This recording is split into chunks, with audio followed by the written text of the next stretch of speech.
గుండెపోటుతో కన్నుమూసిన ప్రముఖ singer yes Janaki అంత్యక్రియలు ఇవాళ జరగనున్నాయి.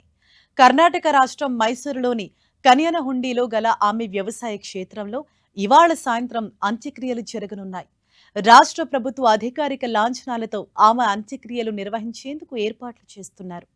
మరోవైపు ఆమె భౌతిక కాయాన్ని ఇవాళ ఉదయం 8 గంటల నుంచి అభిమానుల సందర్శనార్థం ఉంచారు. ప్రముఖ సింగర్ ఎస్ జానకి మైసూరు ఆసుపత్రిలో చికిత్స పొందుతూ నిన్న తుదిశ్వాస విడిచారు. ఆమె మృతిపై మైసూరులోని అపోలో ఆసుపత్రి వైద్యులు ప్రెస్ నోట్ రిలీజ్ చేశారు. నిన్న మధ్యాహ్నం 12:49 ఆమె ఆసుపత్రిలో చేరారని, అప్పటికే ఆమె పరిస్థితి విషమంగా ఉండటంతో వెంటనే ఐసీయూకి తరలించి చికిత్స అందించామని తెలిపారు. రాత్రి 7:30కి ఆమె కార్డియాక్ అరెస్టుతో కన్నుమూసినట్లు వైద్యులు పేర్కొన్నారు. ఎస్ జానకి పూర్తి పేరు సిస్టర్ శ్రీరామమూర్తి జానకి. భారతీయ చలనచిత్ర పరిశ్రమలో నైటింగేల్ ఆఫ్ సౌత్ ఇండియాగా ప్రసిద్ధి చెందిన దిగ్గజ నేపథ్య గాయనిగా పేరు పొందారు. ఆమె తెలుగు సినిమాలకే కాకుండా భారతీయ భాషల్లో ఎన్నో అద్భుతమైన పాటలను పాడారు. 6 దశాబ్దాల సుదీర్ఘ కెరీర్లో ఆమె 17 భాషల్లో 50,000కు పైగా పాటలు పాడి అద్భుతమైన రికార్డ్ సృష్టించారు. ఏప్రిల్ 23, 1938న ఆంధ్రప్రదేశ్లోని గుంటూరు జిల్లా రేపల్లె సమీపంలోని పాలపట్ల గ్రామంలో జానకి జన్మించారు.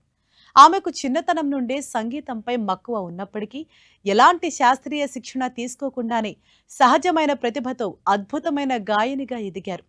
ప్రముఖ సంగీత దర్శకుడు టి చలపతిరావు అందించిన విధియన్ విలయాట్టు అనే తమిళ చిత్రం ద్వారా 1957లో సినీ గాయనిగా అరంగేట్రం చేశారు. అదే సంవత్సరంలో ఎమ్మెల్యే చిత్రం ద్వారా తెలుగులోకి ఎంట్రీ ఇచ్చారు.